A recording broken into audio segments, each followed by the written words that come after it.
and welcome back to my channel where I am revisiting some of my earlier class and class specialization videos to bring them up to date. In this video, I'm going to cover the Druid's Circle of the Land class specialization from the 5th edition Dungeons & Dragons Player's Handbook module.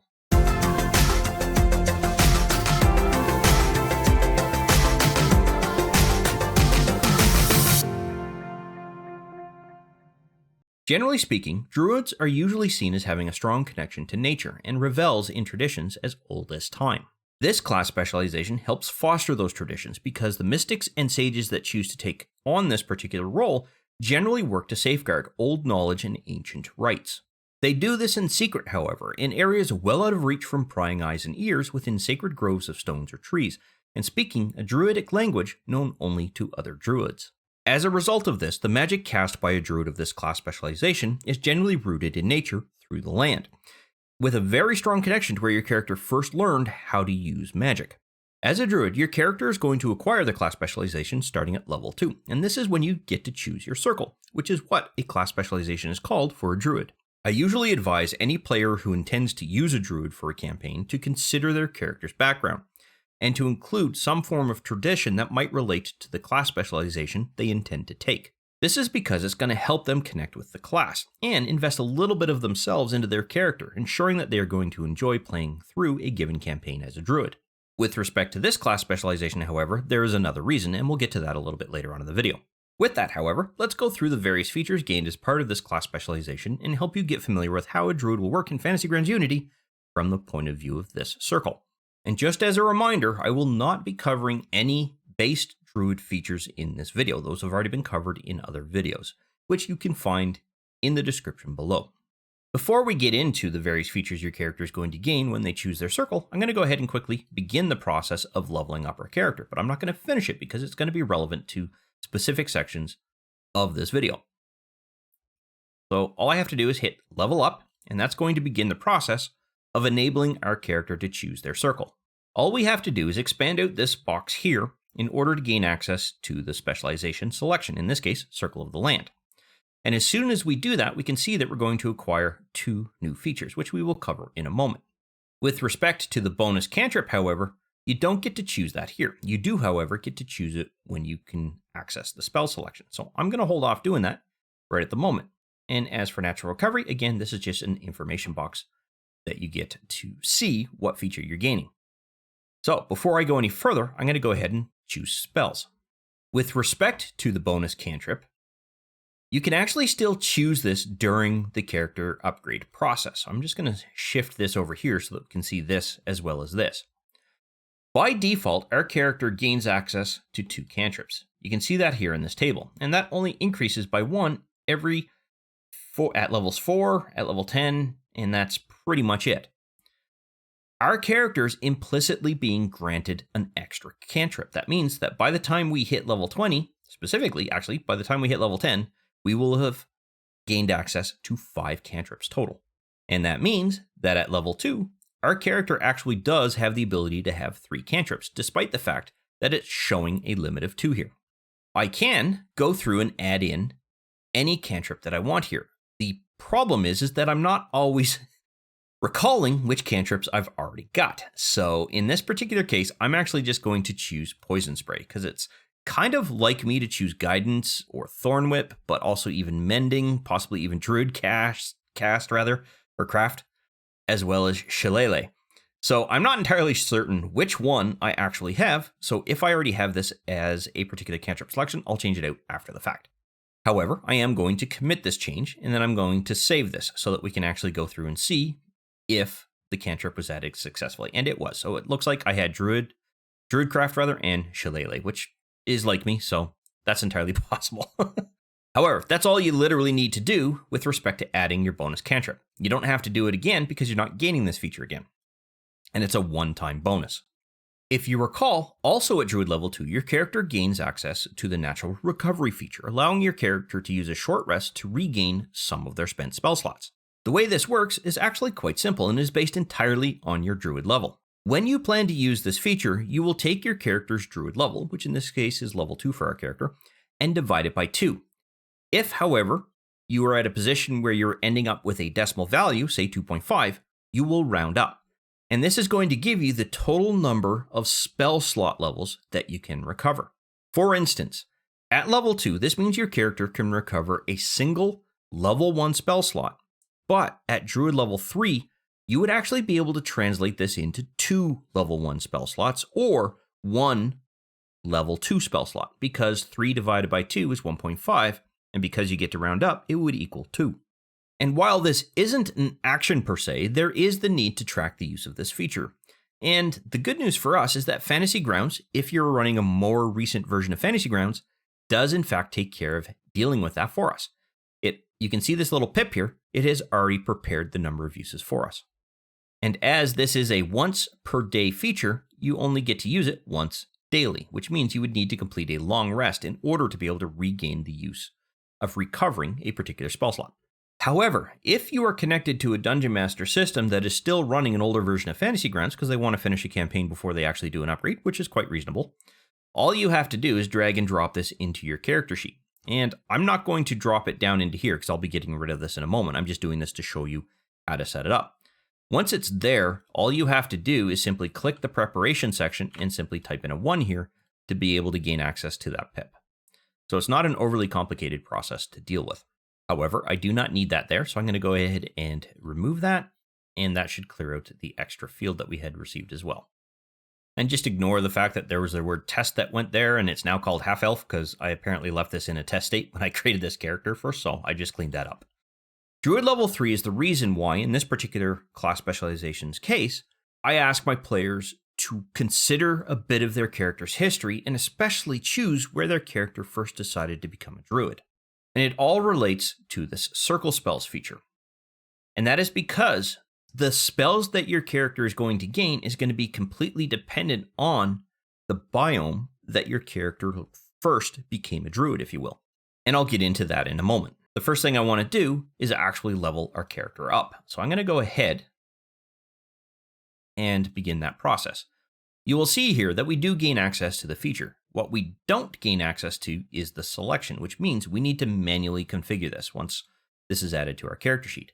It is also not going to be something that automatically gets populated here with respect to our character's spell selection. So I'm going to go ahead and just simply select a single level 2 spell. I'm going to select Flaming Spear, commit that, and then I'm going to save this. And you will see that beyond the addition of our primary spell here, no other spells have been added. I didn't add them, and nothing came through from this particular feature. And that is because it has no way to tell which biome your character came from. So let's go ahead and take a closer look as to why this is important with respect to circle spells. In any world that your character is going to be campaigning in, or may have been born in, or wherever they happen to learn their druidic spells, there's going to be a number of biomes that your character could theoretically reside in at the time that they learned those druidic spells. Depending on the world, however, there might be more, there might be less. In this case, it's going to be up to the Dungeon Master if there are more biomes that are not necessarily listed within the number of biomes here. You're going to want to work with that DM to choose a biome that more closely aligns with that particular biome where you have set your character's background. Or more specifically, where you have set what biome your character was in at the time that they became a druid. By default, the feature already takes care of covering the Arctic, coastal, desert, forest, grassland, mountain, or swamp-based biomes. And because of that, your character is going to potentially gain a different set of spells based on the biome that you rooted your character's druidic initiation, if you will, in. And as you can see, there's a slight variation in the spells depending on that biome. For the rest of this example, I'm going to root our character's druidic initiation, if you will, in a coastal biome, just to show you what that looks like. It's not going to be different from any other biome selection. The only thing that will differ is the spells that I drag over. The process itself is going to remain the same. So at this particular level, my character is going to gain the Mirror Image and Misty Step spells. And this level indicator that you see here is your Druid level. So if you're multi-classing and you can't reach Druid level 9 because you chose to put more levels in the other class, you're never going to gain access to these spells. At this particular point, my character has reached Druid level 3. That means I'm going to gain these two spells. And there are a few points that need to be made about these spells. One, these spells are not going to count against those that you gain through normal advancement processes. So your character spell table here, as well as the number of spells that you can prepare at the time. Usually that would be your wisdom modifier plus your character level. So in this case, that would be 7 spells that I could prepare. However, these spells are always going to be prepared, regardless of whether you have achieved or reached your maximum number of spells prepared. On top of that, these spells are not spells that you can swap out. You're implicitly gaining these based on the rooted connection you have with that biome. In order for you to be able to potentially change these spells out, your dungeon master has to be using the expanded rule sets that were introduced in newer modules, such as Tasha's Cauldron of Everything, or some of the newer modules that have been published since then. And that is because as 5th edition has advanced, it's become a lot more flexible. But there is one requirement that still comes into play with respect to these spells.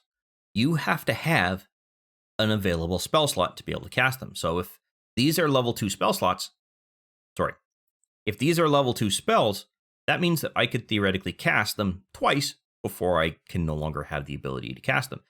I'm pretty certain these are level 2 spells. Level 2 illusion, and this is a level 2 conjuration. So that means that this is going to be our spell slot indicator right now that would allow us to be able to cast these spells. These, I don't believe, allow us to cast at higher levels, which means you're pretty much pinned with the ability to use these. Yeah, so these two would not work with any higher level spell slot that you gain as your character advances. Because of those differences between these spells and the spells you're gaining through your normal advancement capabilities here, I recommend taking these spells and setting them up under their own spell group. And that is very easy to actually do. All you have to do is drag one of these spells into place, and it's going to drop into whatever spell group you have set up here. Make sure that your display mode here is set to group, and what you want to do is modify this. And I simply recommend calling this circle spells. As soon as you do that, your spells are now going to be linked against this particular power group. I'm going to drag this into place, and I do believe Wisdom is our character's. Didn't want to do that. Wisdom spellcasting modifier. So just one sec. Let me double check that. Yes, it is Wisdom. So the next thing that I want to ensure is that any spell that is going to be thrown into this group and any connected groups around it, I want to make sure that it's going to use our Wisdom modifier and change this to a spell group. And the reason why I want to do that is because it's going to treat these as actual spells as opposed to abilities, and that's what we want. Additionally, at later levels, when we drag and drop this into place, it's going to create a level equivalent group that is going to be linked to this. So if we modify anything here, let's say something changes, and for some reason our spellcasting modifier is changed from Wisdom to Intelligence, then simply modifying that here will affect all connected groups. I don't think I've ever had that happen, but it gives you a perfect example of why it's convenient to do this. Casting these spells during a combat-based situation or any other kind of situation, is essentially equivalent to casting any other spell from down here. You simply tick off that you've used a spell slot, and then you execute that spell, or vice versa. You do the actual spell first, and then you tick off your spell slot. Depends on the order that the Dungeon Master prefers you do things in. I will say, in a lot of cases, within Fantasy Grounds, it's more convenient to use the spell first, and then go back and tick off the spell slot. Advancing our character to level 5 is going to actually be a little bit more informative than it has in the past. With this new level up wizard that we have now, when we advance this, it's going to remind you that you now are going to be gaining additional circle spells. Once again, it's not going to allow you to pull from this list directly. You could theoretically do it when you go here and add it in the spells if it shows up as an option, and I don't think they do. So water breathing and water walking. Let's see. Okay, water breathing and water walking is here. So I'm going to go ahead and simply select those for the time being. So it's given me those spells. All right. So all we have to do is move these particular spells up to this group. The unfortunate bit about using the character wizard for that is it's going to throw it into your mixed group here. And I didn't choose a normal quote unquote spell for my character as part of this process because I'm only focusing on those spells that are specific to the class specialization. How you do this is entirely up to you.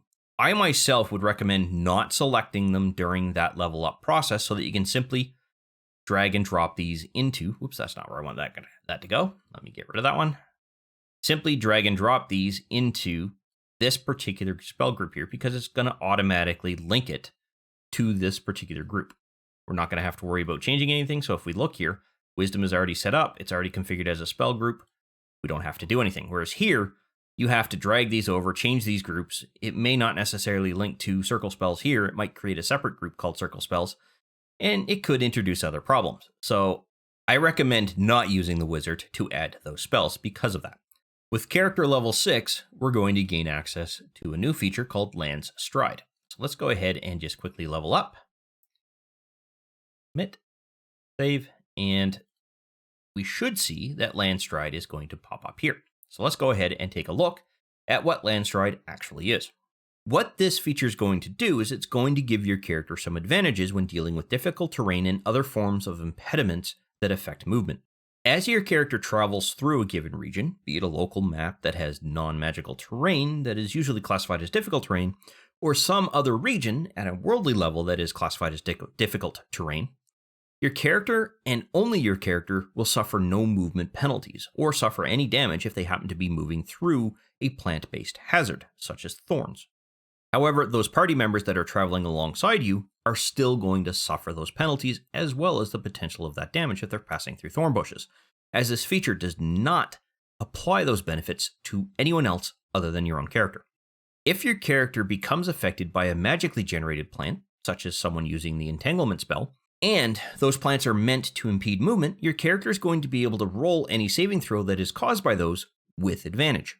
However, Native Fantasy Grounds Unity does not really have a direct effect outside of a much larger general purpose effect that you can add to this feature to provide that particular advantage check with respect to those conditions. When the feature is added by the wizard, you can see here that it's saying ADV save all. What that means is that you could unintentionally put this onto your character and gain advantage to any roll that you have to do with respect to a saving throw. And what I mean by that is that when your character is here in a combat-based situation or in general in the combat tracker, you can click this effect and it will give you the ability to roll that saving throw with advantage. So let's say that you had to make a particular saving throw here. Let's say it's a wisdom-based saving throw. You're going to see that it rolls twice, and it's going to pick the higher number. In this case, it's going to select a 13. There's a good chance that that actually was a success. Just ignore the fact that I changed the portrait. Fantasy Grounds wouldn't let me add my character to the combat tracker without it. And for some reason, there was a portrait here, but not on the DM side. So it was a little bit weird. But you may have noticed that the effect goes away, and this is perfect. So that's what we want. We don't want this to be hanging around, potentially being a landmine for future saving throws. Another option is simply to click on this ADV button down here at the bottom left. And this, depending on if you've moved it around, might be on different sides of the screen. So if you select ADV and then you go ahead and roll your saving throw, you can see here it's still going to roll twice. Didn't have to add an effect here, and sometimes this could be quicker if you don't have your character sheet open, although you kind of will have to have it open in order to roll the saving throw. Anyway, at Druid level 7, the only thing that your character is gaining that is going to be specific to your class specialization is your level 7 spells here through the circle spell. So I'm going to go ahead and just quickly level my character up. I'm not even going to take any other spells. And then I'm just simply going to drag and drop these into place. And you can see how quick and convenient this is by doing this because they are now automatically linked to your circle spells group and they're ready to go. You don't have to worry about preparing these because they are not of a preparation configuration. We'd have to go through and set this up, for example, in order to trigger some form of change, if you will, with respect to how many spells we can have prepared. I don't like that with respect to these because it's not a requirement for these kinds of spells, so I generally leave that blank, and that means that they're always prepared. The same thing is going to happen at Druid level 9. The only real thing that's coming into play that is specific to your class specialization is the addition of these two spells. So I'm going to go ahead and level this character up, commit this change, and then drag and drop these spells into place. And all I have to do is drag it into one of these particular circle group selections here, and it's automatically going to drop it into a linked group with the appropriate level. And we don't need that particular feature open anymore because that's the last time we have to deal with it. At Druid level 10, your character is going to gain access to the Nature's Ward feature. And we'll go over that here in a moment. I'm just going to go ahead and level up our character so that we can actually take a look at this particular feature. With Nature's Ward, your character is actually gaining a couple of really nice benefits. The first of which, they will no longer be able to be charmed or frightened by creatures of the elemental or fey creature types. So if your character runs into an air elemental and they tried to charm your character, the spell would have absolutely no effect and your character would be completely immune to it. And another nice aspect of this particular feature is that your character is gaining immunity to disease and poison-based effects. And if you have a more modern version of Fantasy Grounds, it's automatically going to take care of most of the things for you. You can see here that applying this particular effect is going to give you immunity to charmed and frightened effects as long as the target you have selected is of the elemental and fey component. And those are the creature types. Additionally, it also has the ability to set up an immunity to poison and poisoned base effects, which is nice. And the other thing that we now see here is that there is an immunity to disease. I actually can't recall if this has been something that has been recently added or if it's always been there, because I've had problems getting this to work in the past.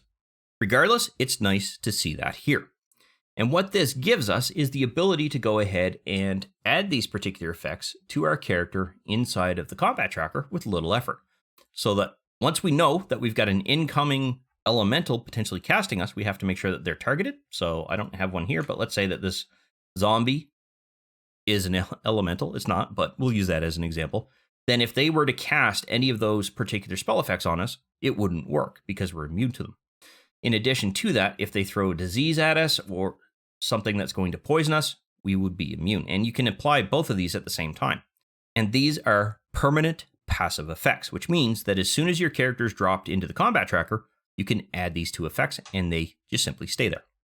At character level 14, your character is gaining their last circle feature, which in this case is called Nature's Sanctuary. And you can see that here. I'm just going to go ahead and advance it so that we can move this forward. I'm going to shrink that, and we can see that the effect is automatically added for us. What this feature does is cause any creature that is of the beast or plant types to require a wisdom-based saving throw prior to their attack against your character. Of course, this assumes that they are going to attack your character because they are aware of this choice that they are about to make in advance of that attack, and what it could potentially mean. If they still choose to attack, they are going to be forced to make a wisdom-based saving throw, and if they fail, they are either going to have to choose an entirely different target, keep in mind they have not yet made an attack roll, or they're just simply going to automatically miss. You can think about it like they chose to still make the attack, but they really had no strength behind the attack, so it's like I'm just going to flap my arm against your shoulder kind of attack. However, if they are still successful with that saving throw, they do get to attack you as they normally would, and any attacks against you would have whatever effects would normally apply. They would not automatically miss. They would have to roll to see if they hit, and if they hit, they'd be able to do whatever the effect or the damage or whatever is going to happen to your character. The other change that comes into play is that they are now effectively immune from having to make that same check again for a total of 24 hours. So if they made that attack against your character, succeeded on the saving throw, but ran from the encounter and managed to survive that encounter, yet bumped into you again 18 hours later, they would not have to make that saving throw again. It would only come into play if they bumped into you again 24 hours plus 1 minute after the fact. And I don't even think it's 1 minute. I think it's literally 24 hours plus 1 second. However, the creature is going to be totally conscious of this decision prior to making the attack roll. This means that Dungeon Master is going to have to figure out whether this creature would have the desire or the will to go through and actually do that. You can see here that there is a saving throw in play. The way that this would work, and I have a beast here, this wolf here, is that you would simply, on their attack turn, drop that into place over their character or on their entry here with respect to the combat tracker or on the map, and have them make that saving throw if the DM chose to still continue through with that attack. And in this case, this wolf would be able to attack you with impunity because they succeeded on that saving throw. Let's say, however, that wolf failed their saving throw. Then what this wolf would have to do is make a decision on who to attack. If you have party members in the combat tracker, they would most likely select one of them. However, if there are no other party members in the combat tracker here, and you're the only one that's there, then there's a good chance they're going to make a conscious decision to try to attack you. However, that does complete leveling up our character through this class specialization. And I'm not entirely certain that others might see it this way, but I personally see this as this particular class specialization being a complete representation of how I have seen historical figures presented to me through various forms of historical documents and things that I have read and watched. And that's because those kinds of characters always seem to have that connection to the land and such an affinity to it that they seem to be able to use it to their advantage. And that's exactly what's happening here. Characters of the Circle of the Land gain such affinity to it that plants and beasts themselves decide to generally leave you alone as long as they have a choice in the matter. And I've personally seen a handful of players use this circle before, and at higher levels, they can get ridiculously overpowered when you consider that they can still get the other Druid features that they gain through the base class, meaning that they gain advantage to all of these capabilities and still be able to retain their beast shape in that entire process. This just makes them so powerful when you're dealing with a campaign that happens to be taking place outside of rural areas. However, we have reached the end of this tutorial. I want to thank you for watching, and I look forward to seeing you in the next one. I want to thank you for watching this video, and if you found the information useful, click on that like button as well as leave a comment below as it helps the channel gain exposure. Also, consider subscribing as I release content similar to this topic quite regularly on the channel.